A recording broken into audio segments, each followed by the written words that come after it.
Judul ceramah saya malam ini saya kasih judul Aku di atas, engkau di bawah. Kok begitu sih? Artinya Isra dan Mi'raj itu Rasulullah dari bawah dulu baru naik ke atas. Maka Isra secara bahasa artinya jalan di waktu malam. Berarti orang yang lagi jalan malam itu orang lagi Isra. Anak muda mancong tengah malam ke rumah pacarnya tuh berarti anak muda lagi. Ibu tengah malam berantem sama laki, wah, gembol pakaian kabur dari rumah, berarti itu ibu lagi.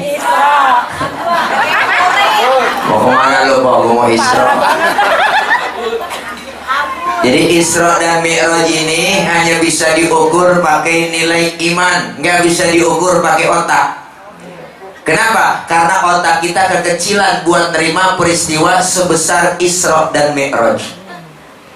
Kenapa? Karena Isra Mi'raj itu maunya Allah, bukan maunya Nabi. Jadi kalau maunya Nabi gak bakal sanggup. Tapi Isra Mi'raj maunya Allah, maka ukurannya bukan ukuran otak. Masjidil Haram, Masjidil Aqsa. Ini kalau jalan normal, Masjidil Haram ada di kota Makkah, Masjidil Aqsa di Palestina. Kalau jalan normal 3 bulan baru nyampe kok. 3 bulan naik onta baru nyampe. Itu pun ontanya udah onta VVIP. Hebat onta. Tuh. Jadi kalau ukuran otak nggak nyambung. Kalau otak mau beda. Otak mau beda kok ukurannya. Otak beda ukurannya. Otak beda. Nah, ada bocah tuh lagi bercanda aja tuh. Tuh bocah pasti ada emak ada bapaknya tuh. Ada kan kok? Emak bapak sebab anak akibat. Emak bapak sebab anak akibat. Ada emak ada bapak jadilah anak. Itu kalau kata otak. Tapi kalau kata iman nggak begitu. Mana buktinya? Nabi Adam, bapak nggak ada, emak nggak ada, tapi Allah mau jadi Nabi Adam. Benar bang? Nabi Isa, bapaknya nggak ada, emaknya ada, Allah mau jadi Nabi Isa. Kenapa Siti Maryam bisa hamil padahal nggak punya laki? Itu mukjizat Allah yang mau. Bunting Siti Maryam. Sekarang juga banyak perempuan agak mau ngalah kayak Siti Maryam. Bukan di sini kok, bukan. Di sono disusukan. Sini ya sekarang nyeplos semua. Ceplos. Sono di laut. Jadi ukurannya Isra Mi'raj itu iman. Maka kelar mau Isra Mi'raj iman biar kuat. Makanya kelar Isra Mi'raj lihat, yang beriman makin mantap, yang setengah-setengah tambah kagak bener, yang kafir tambah hancur. Yang taklim, tantangan iman berat, godaan luar biasa, apalagi zaman sekarang. Wow, yang bikin malas kita ngaji udah banyak banget. Udah TV masih yang malam di rumah nonstop. Anak emak berebut remote. Maghrib memang acara seru-seru maghrib tuh. Ratingnya naik kalau maghrib. Kenapa? Tayangan yang seru, dangdutan mulai tuh maghrib kelar jam 1 tengah malam. Giliran acara-acara agama tayangnya jam 3 pagi. Ya siapa yang menonton? Burung gaok. Sinetron apa lagi kalau ada yang semoga di TV kok. Sinetron pada lebay-lebay banget. Iya, ada burung batang nangkring tiang listrik Bandung. Sinetron lebay banget itu, begitu amat ya bang. Mayat digotong nyebur ke kali. Udah dikuburin, Bandung sama diledek ke belakang kuburannya. Ya sinetron, lo apa gitu-gitu amat. Sampai kehabisan judul mana kok sini. Istri belanja online tanpa sepengetahuan suaminya, mayatnya digotong JNE. Agak aja sinetron. Godaan banyak berat, tantangan iman udah rapi, malam Jumat mau yasinan mama, gerimis. Itu bukan orang yang keluar rumah, tangannya ya gerimis. Tangannya keluar rumah ya gerimis. Ngomong dalam hati, gerimis saya mau ngaji tadi juga gede-gede, manjur banget. Jadi kita malam minggu ada dangdut nih rame nih. Nonton apa nih kondangan Grimis juga. Grimis lagi menonton dangdut. Ntar juga penter. Aduh itu omongan. Ini godaan iman berat, tantangan iman berat. Maka ini iman biar mantep. Kumpul kita di mana? Di majlis zikir, di majlis taklim. Kita ngaji, nggak ada ruginya ngaji. Kenapa? Kalau ngaji ilmu ada, ibadah jadi bener. Udah ngaji aja kita, emang lagi dikasih sehat ngaji udah. Ntar kalau udah repot waktunya kok ribet udah. Boleh udah tua ngaji udah nek. Ngapain lagi nenek kalau mau ngaji? Tasbih pegang banyakin zikir. Nenek juga mau ngaji, memang di jalanan sampai godain. Ternyata anak muda setan aja ogah godain udah. Ngaji aja udah. Dan pakai alasan banyak nenek ngaji ada aja alasannya. Ngaji nek malu mantu noh, tak apa? Gue lagi men. Nenek men aja. Udah ngaji nggak ada batas waktunya, mulai dari kita di bedong sampai kita di bedong lagi tuh nyari ilmu. Makanya kumpul sama ulama enak berkah, amin. Ilmu ada, ibadah jadi benar nih. Kita ngaji begini, dosa dirontokin kok. Udah dosa-dosa kita kan banyak. Dosa kita kalau ngaji begini yang kecil dirontokin, diusap, dihapus, ditipek, digebek. Nah, kalau kita rabat dosa kita banyakan dosa sama ibadah. Nih termasuk saya yang lagi ngomong banyak dosanya, memang tukang ngomong. Dosa sama orang tua ada, sama saudara, sama teman, tetangga.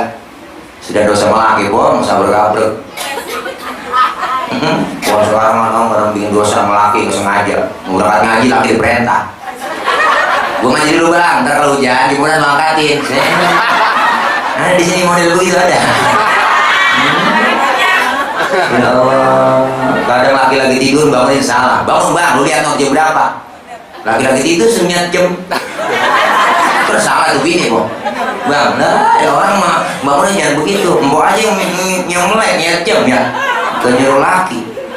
Besok-besok bangunin bangun udah jam 9 gitu.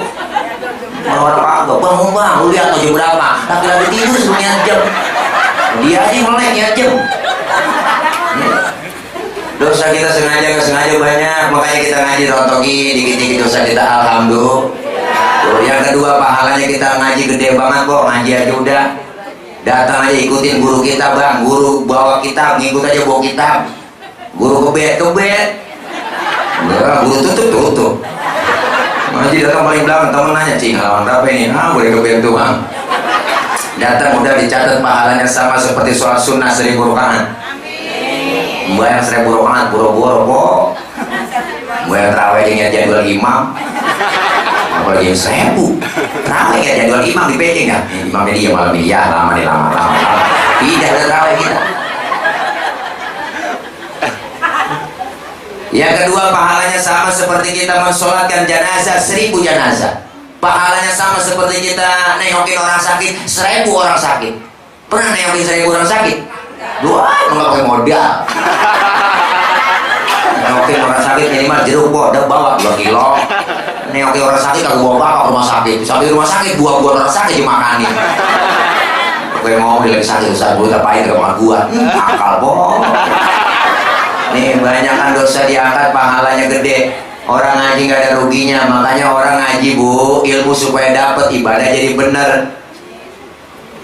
Nih kita ngaji sama guru, alaikum bimujalasatil ulama wa istima'il kalamil hukama. Duduklah kalian bersama alim ulama, dengerin fatwa nasihat para alim ulama. Ikutin apa kata ulama kita, guru-guru kita. Ulama ngajak kita nyoblos Prabowo, nyoblos ikutin. Lah emang apa? Semua orang nggak repot-repot. Mau 01 kayak 02 aja. Iya. Makanya masya Allah pak.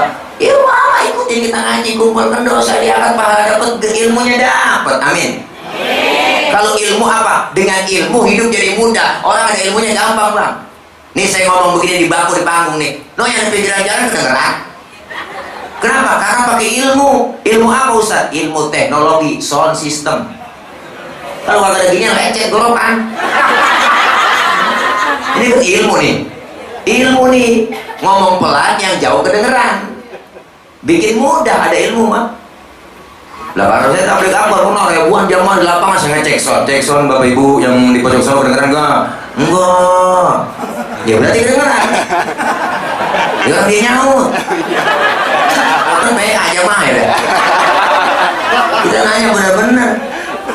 Bapak Ibu yang di pojok sono kedengeran nggak? Enggak. Dia pasti kedengeran. Nih ilmu bikin mudah. Yang terjadi malam ini di luar negeri, di Amerika, bisa kita tahu lewat mana? Ilmu teknologi, televisi. Termasuk ibadah ada ilmunya gampang. Mana? Tahun 50-60 saya punya engkong berangkat haji ke Mekah itu 6 bulan. Pergi haji 6 bulan tahun 50-60 kok. Naik kapal laut doang 6 bulan. 6 bulan. Orang udah pada lupa, dia baru pulang. Kelamaan. Tapi ada ilmu teknologi, pesawat Jakarta Jeddah 9 jam nyampe. Ilmu bikin mudah tuh. Termasuk ibadah ada ilmunya gampang. Nih Isra dan Mi'raj kan Rasul dapat perintah sholat. Termasuk sholat diajarin tata caranya melalui ilmu fikih. Kita suruh ngaji lagi ibadah supaya benar. Orang sekarang masuk masjid, masuk musola udah macam-macam. Oh kita lihat sembahyang. Mulai takbir, mulai tenaga dalam. Ada bang sudah takbir begini. Oh Allah. Mulai takbir keder. Ada kok dia ulang soal dia ulang kemari. Sedangkan ditaruh di atas dada tinggi kayak rampok. Bayang kakinya bokang lebar. Lo kambing bisa lewat dari belakang. Ini saking dia sebenarnya udah mixer diinjek lagi diinjek lagi. Kata dia supaya rapet kelingking dia mau kelingking kita ketemu. Tuh, lebih pintar setan sama lo. Setan kagak masuk Ustaz. Lah, lebih pintar setan. Dari kelingking kagak masuk dari selangkangan lolos. Gak ada bang. Iya kadang-kadang kita Masya Allah. Kenapa? Ikut-ikutan doang gak tahu dalilnya. Padahal fikih ngajarin wawadul yamin ala shimal, meletakkan telapak tangan kanan di punggung tangan kiri. Kalau sedekah naruhnya jangan di atas dada, jangan di bawah pusar. Naruhnya di bawah dada, di atas pusar, pas tengah-tengah. Laki-laki kalau sholat berdiri lebar kakinya sejengkal doang, nggak boleh lebih. Perempuan kalau sholat kakinya rapat kok gitu tuh. Kenapa laki-laki nggak boleh rapat? Gencet. Bener kok cius ya. Kok nggak ngerasain? Cuma percayaan orang. Kalau enak ya bang ya. Kalau rapat nggak ada sesuatu yang ganjel lah. Nggak enak. Gil bro.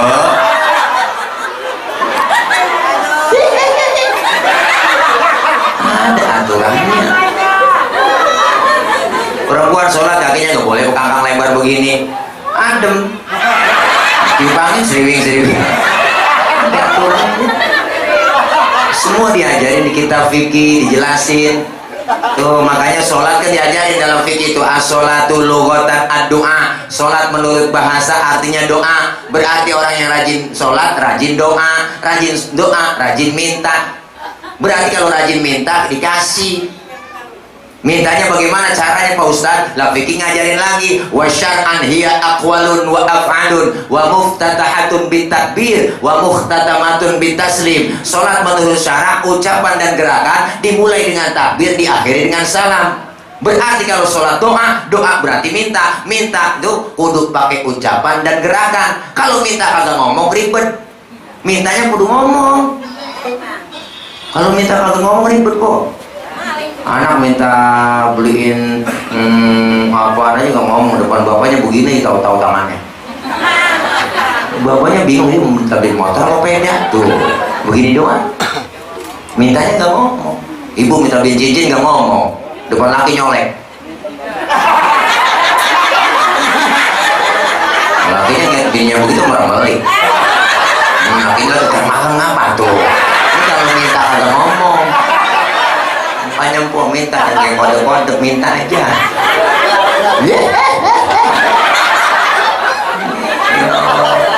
Kita diajarkan semua. Maka dalam ilmu fikih diajarin dalam sholat ada rukun kauliyah, ada rukun fi'liyah. Diajarin sholat.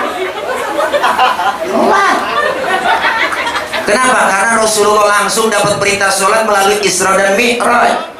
Dari Masjidil Haram, Masjidil Aqsa, naik ke langit pertama, kedua sampai ke 7 Sidratil Muntaha, Rafiqil Akhdar, Mustawa, berjumpa kepada Allah. 3 alam ditembus oleh Rasulullah. Masjidil Haram, Masjidil Aqsa, ini namanya alam nasut, alam indrawi, alam manusia. Masjidil Aqsa, langit pertama, kedua, ke 7, itu namanya alam malakut, alam malaikat. Dan dari langit ketujuh, Sidratil Muntaha Rafiqil A'la, itu namanya alam lahud, alam ketuhanan. Maka malaikat Jibril nganterin Rasulullah sampai langit 7 doang. Sampai di langit 7, malaikat Jibril ngomong, Muhammad, gue nyampe sini aja nganterin lu. Nggak, jangan begitu lah Jibril. Lu dari Mekah bareng. Lu tega banget pengennya gue tinggal. Bukan begitu man, gue kalau tembus terus nih. Ngapa sih gue taman? Gua bakal kebakar, kagak sanggup. Malaikat Jibril aja kagak sanggup nembus alam ketuhanan. Tapi bagi Allah, Rasulullah menembus 3 alam, berjumpa kepada Allah, duduk di antara 2 sujud, mengucapkan salam. Apa salam Rasulullah? At-tahiyatul mubarakatus sholawatut thayyibatu lillah. Segala kehormatan, kesejahteraan, kebaikan cuma buat Allah Subhanahu wa taala. Itu Rasulullah luar biasa. Dijawab lagi salamnya Rasul, apa? Kata Allah, Assalamualaikum ayyuhan nabiyyu wa rahmatullahi wa barakatuh. Selamat engkau wahai Nabi, semoga keberkahan meliputi pada dirimu. Kembali lagi salam Allah dijawab oleh Rasul, Assalamu alayna wa ala ibadillahis. Selamat atas kami dan hamba-hambamu yang soleh. Singkat cerita, Nabi dapat Isra Mi'raj, pulang Isra Mi'raj dapat perintah sholat kok, membayang 50 waktu. Ada riwayat menjelaskan, pulang Nabi itu ketemu sama Nabi Musa di jalanan, ditanya sama Nabi Musa, dari mana man? Isra Mi'raj. Ketemu siapa lo? Menunggu Allah. Dapat perintah apa? Sholat. Berapa? Gocap. Nabi Musa dengar Rasulullah ngomong gocap, godek, yang bener man, ilo kan sampai gocap. Itu kalau bahasa kita kok. Yang bener aja lo 50 waktu, nggak bakal sanggup umat tuh sholat 50 waktu. Umat tuh mau umat tuh beda. Umat tuh mah dari potongannya udah gemuk koker, minum susu madu, makan daging. Lo umat tuh liatin tengeng-tengeng, kuru-kuru, makan genjer doang sama kangkung.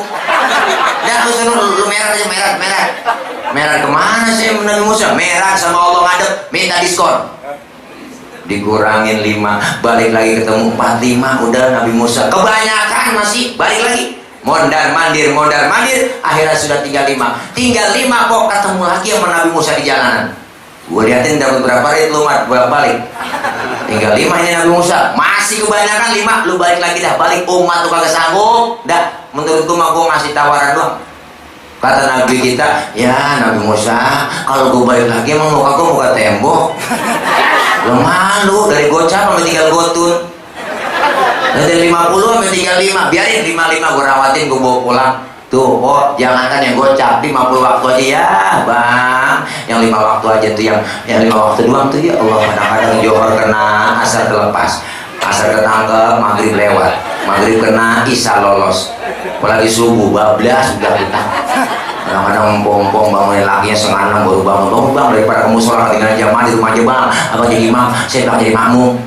Lakinya dibangunin, matanya masih merem, tangan udah ngerepek-repek, nyari tiang kok buat pegangan. Langsung bangun takut jatuh. Harus 5:30 lakinya butuh airnya cepetan yang bayangin subuh vakum lepengin barisannya. Bininya nyaut enak yang mecong bang, jangan pakai nyaut udah harus 5:30 kok. Harus 5:30 lakinya baca Fatihah, Bismillahirrahmanirrahim, Alhamdulillahirrahmanirrahim, Maliki yaumiddin, karena butuhnya karena setengah udah selalu mustaqim, masyaallah dan antara yang mampu yang lima dolin. Bininya nyamber, amin. Udah 5:30 Fatihah yang cepet, amin yang cepet. Habis baca Fatihah, lakinya baca surahnya Bismillahirrahmanirrahim, Yasin. Bini dalam hati ngomong buset, udah siang Yasin. Padahal waktu ngaji gurunya inget dia sama ngaji sama gurunya tuh lakinya, kalau dalam sholat habis baca Fatihah baca surahnya 1 ayat doang sah. Dipraktekin sama lakinya Yasin, Allahu Akbar. Ini yang mau kira dibaca semua. Bayang dia berendam. Makanya kenapa bu kita disuruh sholat itu luar biasa. As-sholatu lughatan ad-du'a, doa berarti orang yang rajin sholat rajin doa. Bahkan guru saya pernah ngomong, salah satu yang menyebabkan mampetnya rizki kita dalam rumah tangga, di antara keluarga kita masih banyak yang meninggalkan sholat. Bininya rajin sholat, lakinya gak pernah sembahyang, berarti laki yang bikin mampet rizki dalam rumah tangga. Laki yang doyan sembahyang, bini yang kagak pernah sembahyang, bini yang bikin mampet rezeki dalam rumah tangga, anak yang gak sembahyang, anak yang bikin mampet rezeki dalam rumah tangga. Kenapa? Sholat merupakan perintah langsung Allah kepada Rasulullah, ya enggak? Dalam keadaan apapun, situasi apapun, kita dianjurkan wajib melaksanakan sholat. Bu, ayo. Kenapa? Karena pelajaran ilmu dalam sholat begitu banyak. Apa pelajarannya? Sholat ngajarin kita disiplin. Disiplin apa? Disiplin waktu. Kalau belum waktunya, jangan sembahyang. Zuhur 4 rakaat, 4 laksanain. Ustaz, saya tambahin 1 ya, biar 5, biar tahu pahala. Salah. 4 ya 4. Diajarkan kita disiplin. Kenapa? Karena ibadah kita semua muaranya disiplin. Syahadat disiplin. Disiplin apa? Disiplin akidah. Asyhadu an la ilaha illallah wa asyhadu anna Muhammadar Rasulullah. Saya bersaksi tiada Tuhan selain Allah, dan saya bersaksi Nabi Muhammad utusan Allah adalah nabi terakhir. Titik. Tidak ada lagi nabi setelah Nabi Muhammad. Kalau ada yang ngaku lagi nabi setelah Nabi Muhammad, kita wajib kagak percaya. Ustaz, itu yang aku nabi jenggotnya sedada, bodo amatan. Mau sorbannya nyengser, jubahnya kayak Batman, mau udah kayak ban Vespa. Kalau dia ngaku nabi, wajib tidak percaya. Disiplin akidah. Yang kedua, sholat disiplin waktu. Puasa disiplin makan minum. Puasa tuh disiplin makan minum, Bu. Kalau belum waktunya makan, jangan makan. Tempe di siang hari jadi haram, padahal halal tuh tempe. Kapan halalnya? Habis maghrib. Bener kan? Es buah halal habis, kolak halal habis, maghrib teh manis halal habis, tuh bini sendiri halal habis, istirahat. Habis maghrib nafsu amat kok. Orang istirahat lama dikit waktunya. Habis maghrib pun jalan-jalan doang.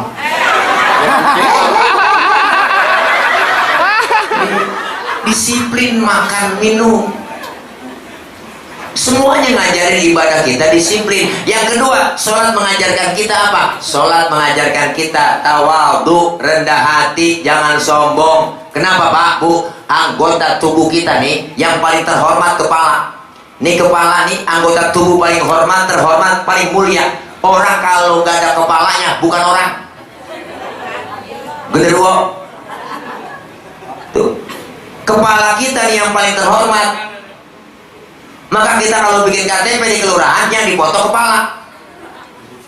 Ada orang susukan KTP-nya gambar dengkul. Kepala yang dipoto. Kepala kita yang paling terhormat, paling mulia, tapi lagi sujud di hadapan Allah. Lihat Bu, kepala kita sama rendahnya dengan kaki. Bahkan kepala kita lebih rendah dari pantat kita. Tinggian pantat lagi sujud daripada kepala. Pelajaran buat kita, ternyata di hadapan Allah kita nggak ada apa-apanya. Apa yang mesti kita sombongin? Lahir ke dunia kita dibantuin orang, baju dipakein orang, nama dikasih sama orang. Apa yang mau kita sombongin? Jangan mentang-mentang kita kaya, duit banyak, harta banyak, jalan kagak nempak, kuntilanak. Mentang-mentang pangkat tinggi, jalan pundak duluan, enggak. Mentang-mentang pejabat sombong, belagu banget. Ada nggak pejabat sombong? Banyak. Firaun tuh pejabat sombong.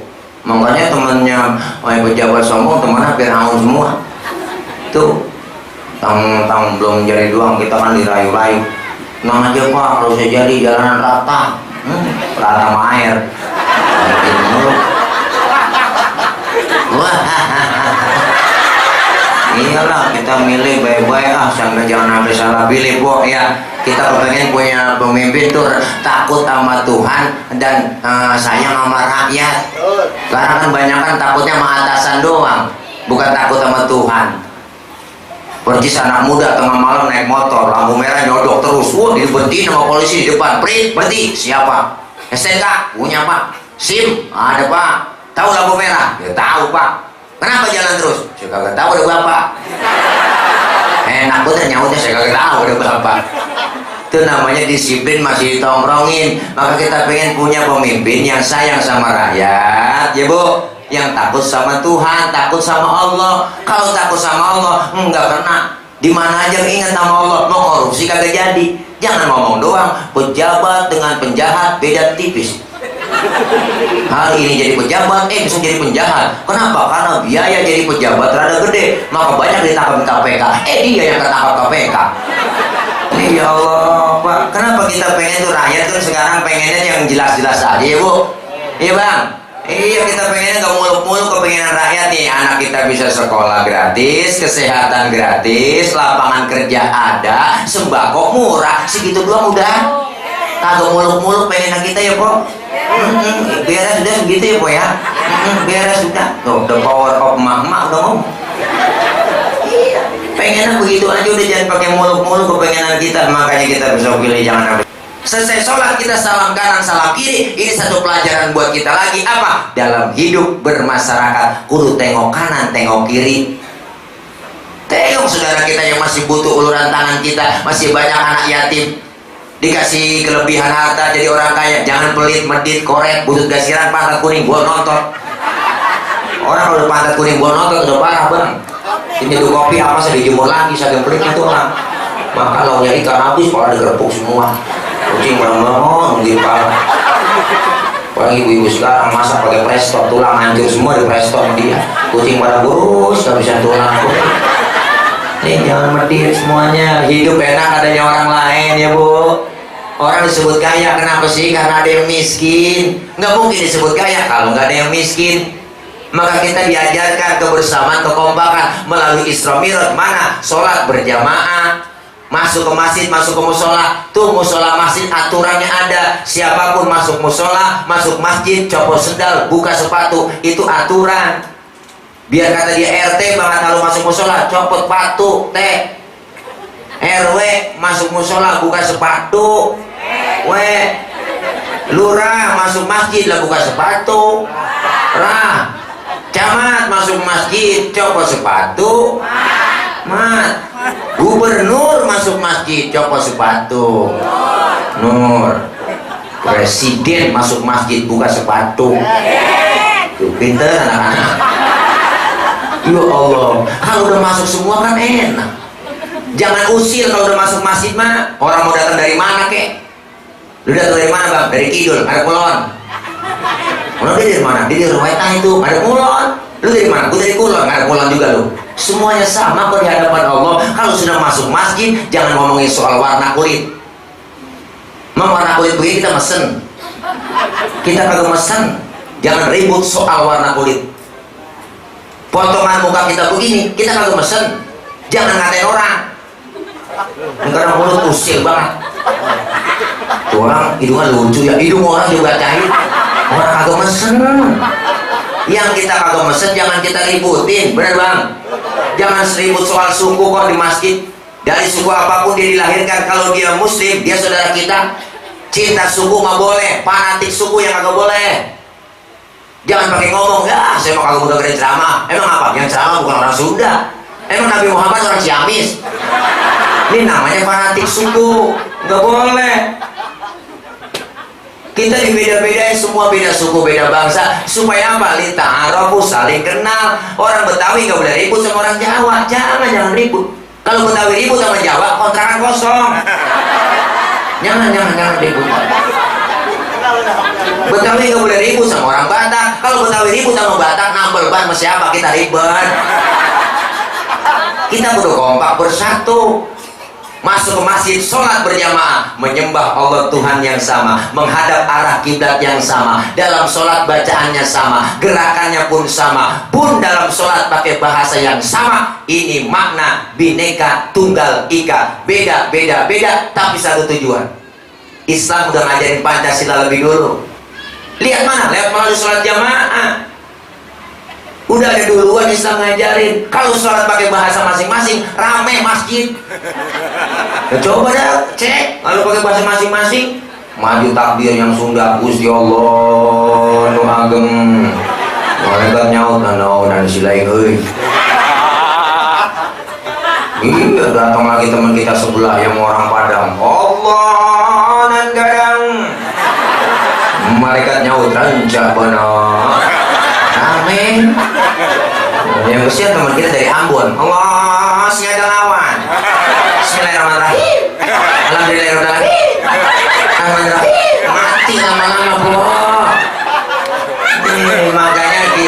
Jadi tuh udah sholat berjamaah, kita supaya kompak umat Islam.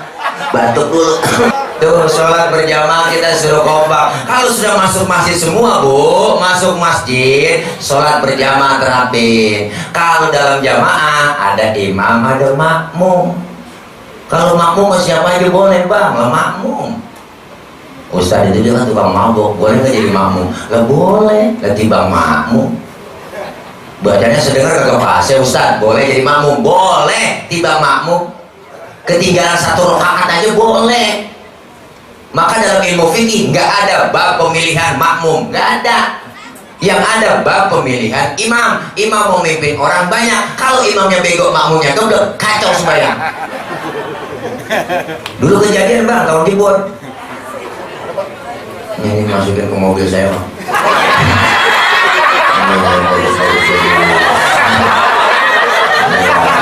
Repot. Saya mau supir, coba di sana ada, itu dia kuncinya, tinggal pencet remote-nya aja.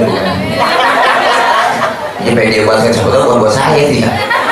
Bu, ini sholat jamaah, makmum siapa aja boleh, tapi nggak sembarang orang jadi imam. Imam mau mimpin orang banyak. Kalau imamnya bego, makmumnya tutup lah. Dulu kejadian dulu tahun Jibon. Dulu tahun Jibon kejadian, ada 4 orang goblok. 4 orang goblok sembahyang nih bang di musolanya udah tua, atasnya pagar banyak tikusnya. Yang satu jadi imam, yang 3 jadi makmum. Pas lagi atahiyat, tikus jatuh di depan imam, gede botak. Profesor tikus yang jatuhnya. Lantaran kaget tuh imam ya, tikus jatuh, kaget atah tuh tikus jatuh. Batal nggak? Batal lah. 2 kalimat berturut-turut. Ya enggak, di dalam sholat selain bacaan sholat membatalkan sholat. Temennya yang belakang maksudnya bagus, mau negur sang imam, nggak ngerti ilmunya, dia nyolek. Lagi supaya nggak boleh ngomong. Berapa yang batal kok? 2 yang batal udah. Temennya yang tengah ngikut, lu juga ngomong. Nah, 3 udah batal. Orang PA yang 1 harusnya selamat, ini dia yang sudah mari. Dia nyaut, untung gue diem aja. Nah, orang PA. Makanya kita pengen sembarangan, jangan sembarangan dong jadi imam. Imam dalam ilmu fikih ada syaratnya. Apa syarat jadi imam Pak Ustadz? Yang pertama syarat jadi imam yang alim. Negara kaya. Kita ini negara kaya Indonesia. Bang, pasir laut kita aja bisa nguruk Singapura. Saking banyaknya pasir kita bisa nguruk Singapura. Tuh, lu, gua lagi ngomong, jangan pakai telepon, gua lagi ceramah. Biasanya dia, PS.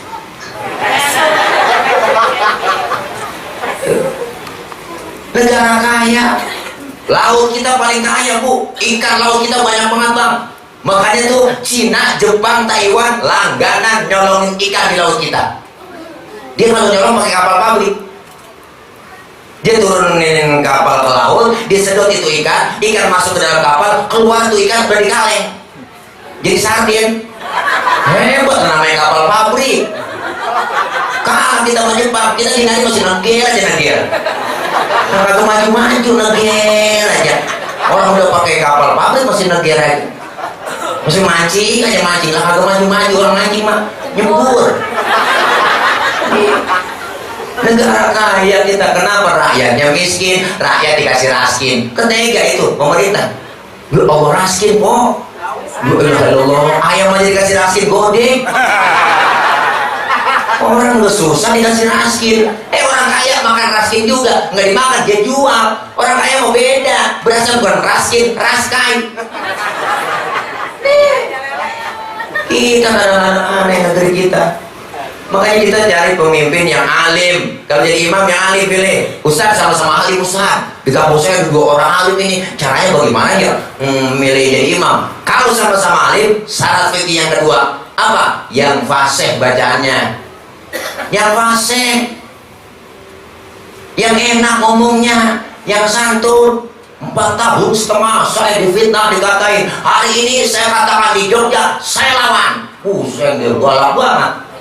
Dia lawan, kecil mau lawan apa lu? Gua aja takut badan gua kecil. Nih ya Allah, yang enak yang fase imam tuh yang fase jadi imam kalau sholat. Mohon maaf Pak Bu, yang cadel bindeng minggir dulu. Apalagi yang swing jangan. Nggak boleh orang imam masih swing. Jangan yang swing yang bindeng aja nggak boleh. Mau malung malung bindeng. Dari mana malung? Oh, gue dengar bapak lu sakit, meninggal. Oh, meninggal, innalillahi. Iya bener, meninggal. Oh, mendingan. Dengar kita meninggal. Yang fase kalau jadi pemimpin, yang imam, yang fase. Aftahiyya wassalam asyhadu wa la ilaha zainu dinahiro. Begitu kan? Enak, fase. Sama-sama fase Ustaz, akhirnya sama, fasenya sama. Syarat fikih yang ketiga apa? Yang lebih tua umurnya, dia yang berhak jadi imam. Waduh, Pak Ustaz, saya lihat KTP-nya akhirnya bareng Pak Ustaz. Sama di sepataran, mau ulang tahunnya bareng. Sama umurnya. Ya udah, syarat yang keempat apa? Yang lebih dulu tinggal di kampung itu siapa? Dia yang berhak jadi imam. Emang tinggal bareng Pak Ustaz, dari masih kecil dia kan CS kental, habis dah syarat fikih habis 4 bang, habis dah. Ini saya tambahin yang kelima, ini sama dari saya doang. Kalau umurnya sama, fasenya sama, alimnya sama, tinggalnya bareng satu kampung juga sama, ya udah syarat yang kelima ini syarat dari saya doang, saya tambahin. Yang bininya lebih dari 1 yang berhak jadi imam. Nah, dia ada sabar dikit kok. Pulang soal dikunci pintu, akhirnya tidur di masjid. Mereka kalau beduk dia tidur. Ini yang sabar.